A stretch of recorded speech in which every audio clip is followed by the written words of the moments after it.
Hello दोस्तों, स्वागत है आप सबका हमारे यूट्यूब चैनल पर। आज इस वीडियो में हम लोग एक बहुत इंपॉर्टेंट टॉपिक पर बात करने वाले हैं और ये है डीए फैक्टर। डीए फैक्टर कितना इंपॉर्टेंट है ये आज इस वीडियो में हम लोग समझेंगे और कैसे हर सेटलमेंट में डीए फैक्टर को रिड्यूस किया जाता है और उसका क्या इम्पैक्ट आता है आपके सैलरी पर, उसको हम लोग समझने की कोशिश करेंगे।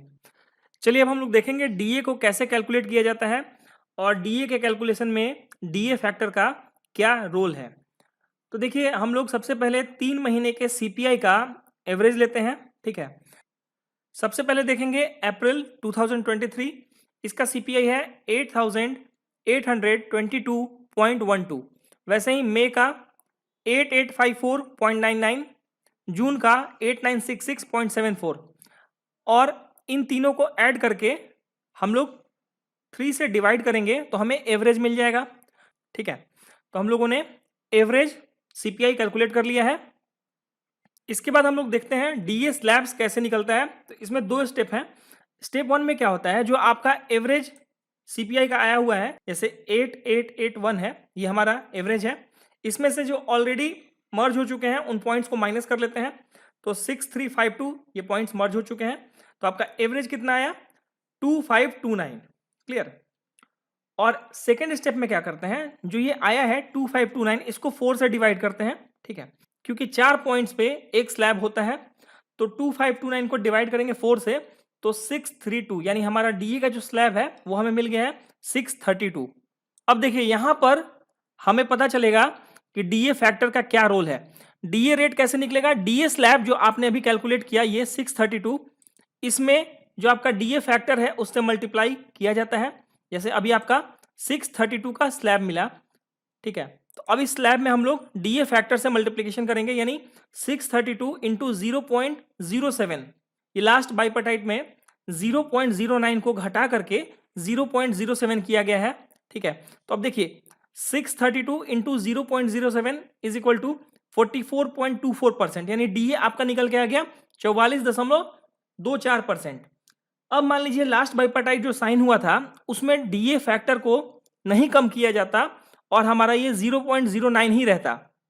क्लियर, उस केस में आपको डीए कितना मिलता, 632 इंटू 0.09, तो ये हो जाता 56.88%। तो आप देख रहे हैं डिफरेंस कितने का है, 12.64%। तो हमें लगता है कि 0.09 को बस 0.07 ही तो किया गया है, लेकिन उससे आपके डीए पर कितना फर्क पड़ा ये आपके सामने है।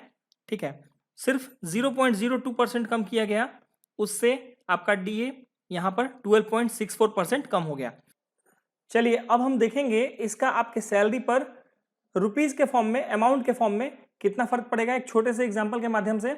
मान लीजिए आपका सैलरी 36,000 बेसिक है और इस पर 16.40 के रेट से आपको स्पेशल अलाउंस भी मिलता है, यानी अब आपका बेसिक प्लस स्पेशल अलाउंस, बाकी सारे कंपोनेंट्स को छोड़ दीजिए, यहाँ पर हो जाता है 41,904। और इस पर जब 44.24% के रेट से डीए कैलकुलेट किया जाएगा तो वो होगा 18,538 रुपीज। ये तो तब हुआ जब आपको 0.07 का डीए रेट था। अब मान लीजिए बाइपर्टाइट साइन जो हुआ था उसमें जो डीए रेट है वो 0.07 नहीं चेंज करके 0.09 रखा जाता, तो आपको कितना डीए मिलता, 23,835, क्योंकि डीए यहां पर कैलकुलेट होता 56.88% के रेट से। तो यहां आप देख रहे हैं स्टार्टिंग 36,000 के बेसिक पेपर आपको हर महीने यानी per month difference in salary जो कि आपको कम होके मिल रहा है 5,297 रुपीज। हर महीने आपको 5,297 रुपए कम मिल रहा है।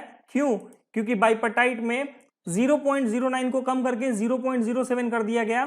ठीक है, और ऐसे तो देखने में लगता है कि कितना कम है, इससे कोई फर्क ज्यादा नहीं पड़ेगा, 0.09 को 0.07 ही तो किया है, लेकिन अगर आप ऐसे कैलकुलेट करके समझेंगे तो इसका पर मंथ बेसिस पर आपके सैलरी पर क्या इंपैक्ट पड़ रहा है वो देखिए।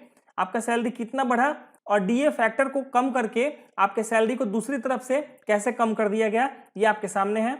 डीए फैक्टर को हमेशा इग्नोर किया जाता है और आप देखेंगे लास्ट के बाइपर्टाइट्स को उठा करके तो ये घटते गया है, 0.15 से घटा करके 0.1, उसके बाद 0.9, उसके बाद 0.7। तो ये और ना घटे, इस पर भी ध्यान देना चाहिए, क्योंकि डीए फैक्टर कम करके अगर बाइपार्टाइट साइन होता है तो कहीं ना कहीं डीए आपको कम मिलेगा, और जब डीए कम मिलेगा तो ओवरऑल सैलरी आपको कम ही मिलने वाला है। तो इस वीडियो के माध्यम से आपको ये बताना बहुत जरूरी था कि कैसे डीए फैक्टर को हमेशा से घटा घटा करके आपके सैलरी को कम किया जाता है, ग्रॉस सैलरी को कम किया जाता है। उम्मीद है आप सब डीए फैक्टर के इंपॉर्टेंस को समझ गए होंगे। वीडियो देखने के लिए बहुत बहुत धन्यवाद।